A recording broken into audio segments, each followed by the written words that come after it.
Morning, afternoon, evening, etc., as we always say. Right, okay, we're going to move forward in our fantastic story. It's getting better all the time, and we're moving on to chapter 3. But before we do, again, quick reminder, the key to get into this room is your own personal hygiene.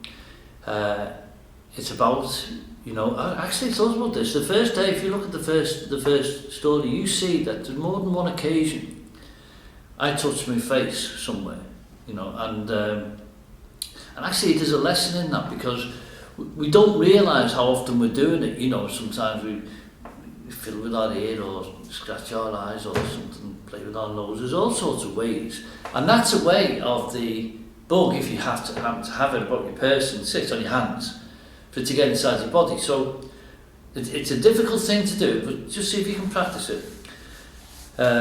Not touching your face, that's all. It's a simple message. Try not to touch your face. It's difficult, but try not to. But you do have to wash your hands. I'm going to give you a little routine that we can maybe all practice, which is to say, if we're going to wash our hands, and it has to be for 20 seconds, we have to recite something. So here's what we should do. I want you to try to remember the name of the dwarfs. I bet you can't do it.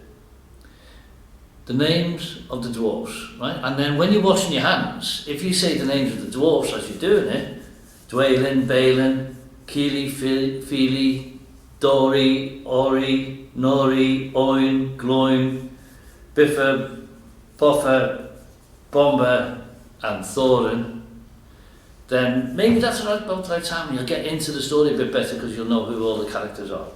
Okay, so that's it. You've got to memorise the names of the dwarves, and when you wash your hands, just say them, and then when you finish saying them, that's it, fine, done. Okay, so back. So chapter 3. Right, now we know what's happened. We've just had that major sort of battle with the trolls. The dwarves almost nearly got ate, and the trolls turned to stone because Gandalf kept them chatting into the daylight. That was then finished. Anyway, but these dwarves and Bilbo have got to watch out. This is a tricky road they're on. Okay, so chapter 3, a short rest. They did not sing or tell stories that day, even though the weather improved, nor the next day, nor the day after. They had begun to feel that danger was not far away on either side. They camped under the stars, and their horses had more to eat than they had, for there was plenty of grass, but there was not much in their bags, even with what they'd got from the trolls. One morning, they forded a river at a wide, shallow place, full of the noise of stones and foam. The far bank was steep and slippery. When they got to the top of it, leading their ponies, they saw that the great mountains had marched down very near to them. Already, they seemed only a day's easy journey from the feet of the nearest. Dark and dreary it looked, though there were patches of sunlight on its brown side, and behind its shoulders the tips of snow peaks gleamed. "Is that the mountain?" asked Bilbo in a solemn voice, looking at it with round eyes. He had never seen a thing that looked so big before. "Of course not," said Balin. "That is only the beginning of the Misty Mountains. And we've got to get through all under those somehow before we can come into Wilderland beyond. And it's a deal of a way even from the other side of them to the Lonely Mountain in the east, where Smaug lies on our treasure." "Oh," said Bilbo, and just at that moment he felt more tired than he ever remembered feeling before. He was thinking once again of his comfortable chair before the fire in his favourite sitting room in his hobbit hole, and the kettle singing, not for the last time. Now Gandalf led the way. "We must not miss the road, or we shall be done for," he said. "We need food, for one thing, and rest in reasonable safety. Also, it is very necessary to tackle the Misty Mountains by the proper path, or else you will get lost in them, and have to come back and start at the beginning again, if you ever get back at all." They asked him where he was making for, and he answered, "You will come to the very edge of the wild, as some of you may know. Hidden somewhere ahead of us is the fair valley of Rivendell, where Elrond lives in the last homely house. I sent a message by my friends and we are expected. That sounded nice and comforting, but they'd not got there yet, and it was not so easy as it sounds to find the last homely house west of the mountains. There seemed to be no trees and no valleys and no hills to break the ground in front of them, only one vast slope going slowly up and up to meet the feet of the nearest mountain. A wide land the colour of heather and crumbling rock, with patches and slashes of grass green and moss green showing where water might be. Morning passed, afternoon came, but in all the silent waste there was no sign of any dwelling. They were growing anxious, for they saw now that the house might be hidden almost anywhere between them and the mountains. They came on unexpected valleys, narrow with steep sides that opened suddenly at their feet, and they looked down, surprised to see trees below them and running water at the bottom. There were gullies that they could almost leap over, but very deep with waterfalls in them. There were dark ravines that one could neither jump over nor climb into. There were bogs, some of them green, pleasant places to look at, with flowers growing bright and tall. But a pony that never walked there with a pack on its back would never come out again. It was indeed a much wider land from the ford to the mountains than ever you would have guessed. Bilbo was astonished. The only path was marked with white stones, some of which were small, and others were half covered with moss or heather. Altogether, it was a very slow business following the track, even guided by Gandalf, who seemed to know his way about pretty well. His head and beard wagged this way and that as he looked for the stones, and they followed his lead, but they seemed no nearer to the end of the search when the day began to fail. Tea time had long gone by, and it seemed supper time would soon do the same. There were moths fluttering about, and the light became very dim, for the moon had not risen. Bilbo's pony began to stumble over roots and stones. They came to the edge of a steep fall in the ground, so suddenly that Gandalf's horse nearly slipped down the slope. "Here it is at last," he called, and the others gathered round him and looked over the edge. They saw a valley far below. They could hear the voice of hurrying water in a rocky bed at the bottom. The scent of trees was in the air, and there was a light on the valley side across the water. Bilbo never forgot the way they slithered and slipped in the dusk down the steep, zigzag path into the secret valley of Rivendell. The air grew warmer as they got lower, and the smell of the pine trees made him drowsy, so that every now and again he nodded and nearly fell off, or bumped his nose on the pony's neck. Their spirits rose as they went down and down. The trees changed to beech and oak, and there was a comfortable feeling in the twilight. The last green had almost faded out of the grass when they came at length to an open glade not far above the banks of the stream. It smells like elves," thought Bilbo, and he looked up at the stars. They were burning bright and blue. Just then there came a burst of song, like laughter in the trees. "Oh, what are you doing? And where are you going? Your ponies need shoeing. The river is flowing. Oh, tra-la-la-la-la-lee, here down in the valley. Oh, what are you seeking and where are you making? The faggots are reeking, the bannocks are baking. Oh, trilly-lily-lolly, the valley is jolly, ha-ha. Oh, where are you going with beards all a-wagging? No knowing what brings Mr. Baggins. And Balin and Dwalin down into the valley in June, ha-ha. Or will you be staying, or will you be flying? Your ponies are straying, the daylight is dying. To fly would be folly, to stay would be jolly. And listen and hark till the end of the dark to our tune, ha-ha. So they laughed and sang in the trees, and pretty fair nonsense, I dare say you think. Not that they would care. They would only laugh all the more if you told them so. They were elves, of course. Soon Bilbo caught glimpses of them as the darkness deepened. He loved elves, though he seldom met them, but he was a little frightened of them too. Dwarves don't get on well with them. Even decent enough dwarves like Thorin and his friends think them foolish, which is a very foolish thing to think, or get annoyed with them, for some elves tease them and laugh at them, and most of all at their beards. Well, well, said a voice. Just look. Bilbo the Hobbit on a pony. My dear, isn't it delicious? Most astonishing, wonderful. Then off they went into another song as ridiculous as the one I've written down in full. At last, one, a tall young fellow, came out from the trees and bowed to Gandalf and Thorin.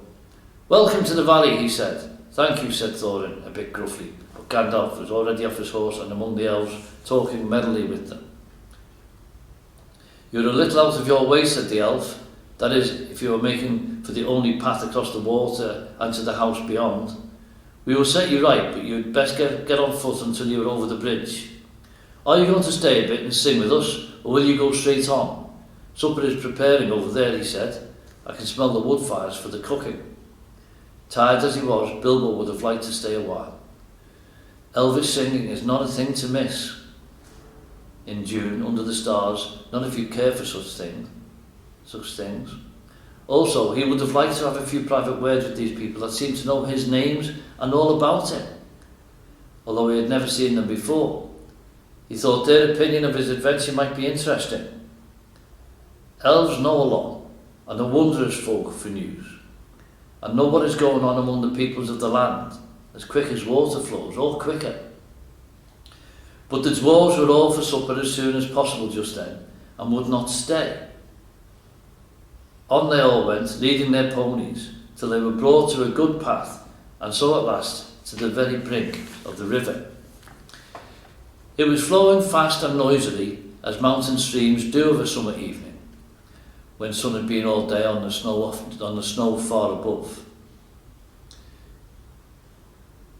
There was only a narrow bridge of stone without a parapet, as narrow as a pony could well walk on, and over that they had to go slow and careful, one by one, each leading his pony by the bridle.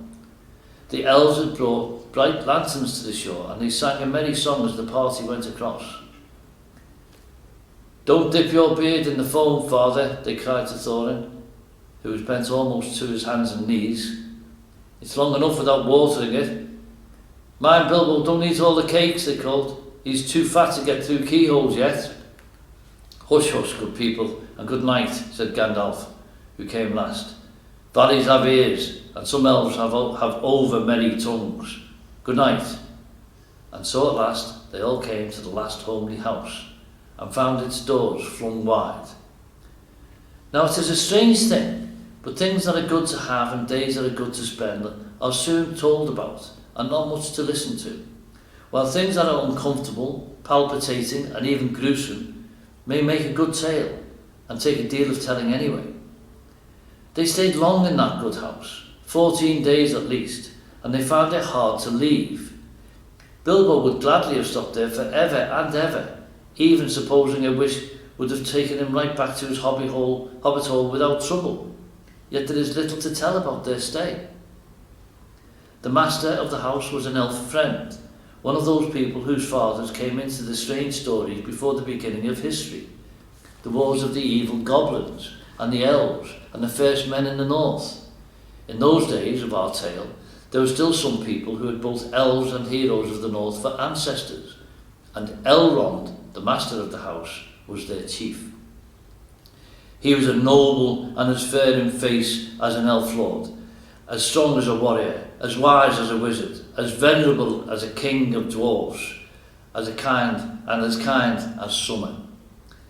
He comes into many tales, but his part in the story of Bilbo's great adventure is only a small one, though important, as you will see,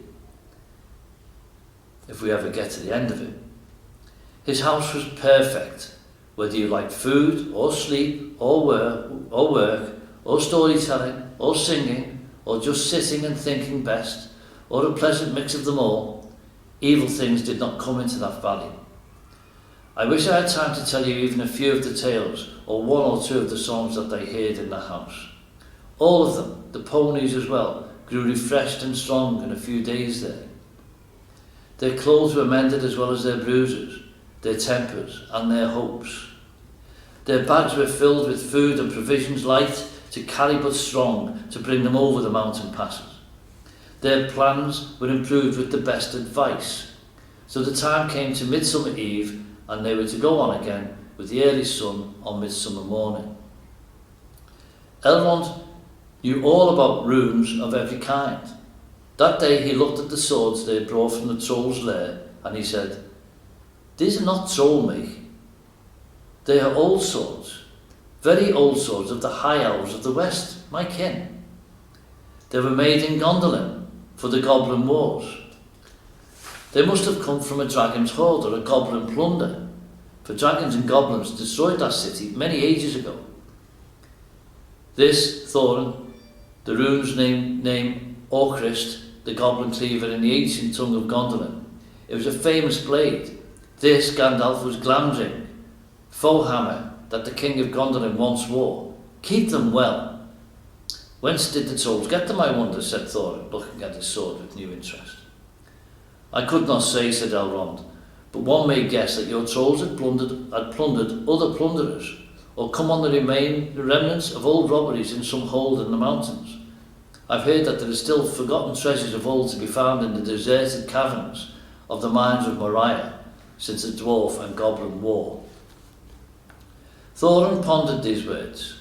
I will keep this sword in honour, he said. May it soon cleave goblins once again. A wish that is likely to be granted soon enough in the mountains, said Elrond. Show me now your map. He took it and gazed long at it, and he shook his head. For if he did not altogether approve of dwarves and their love of gold, he hated dragons and their cruel wickedness, and he grieved to remember the ruin of the town of Dale and its merry bells, and the burned banks of the bright river running. The moon was shining in a broad silver crescent. He held up the map, and the white light shone through it. What is this, he said. There are moon letters here, beside the plain runes which say 5 feet high the door, and 3 may walk abreast. What are moon letters? Asked the Hobbit, full of excitement. He loved maps, as I've told you before, and he also liked runes and letters and cunning handwriting, though when he wrote himself it was a bit thin and spidery. Moon letters are rune letters, but you cannot see them, said Elrond, not even when you look straight at them. They can only be seen when the moon shines behind them, and what is more, with the more cunning sort, it must be a moon of the same shape and season as the day when they were written. The dwarves invented them and wrote them with silver pens, as your friends could tell you. These must have been written on a midsummer's eve in a crescent moon a long while ago. What do they say? Asked Gandalf and Thorin together, a bit vexed perhaps that even Elrond should have found this out first, though really there'd not been a chance before, and there would not have been another until goodness knows when.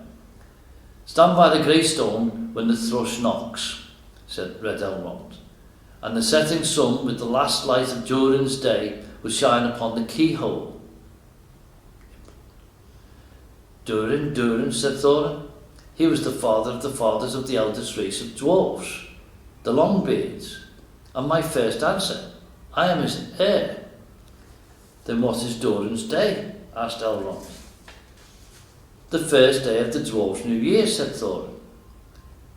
It is all should know the first day of the last moon of autumn on the threshold of winter. We still call it Durin's Day, when the last moon of autumn and the sun are in the sky together. But this will not help us much, I fear, for it passes our skills in these days to guess when such a time will come again. That remains to be seen, said Gandalf. Is there any more writing?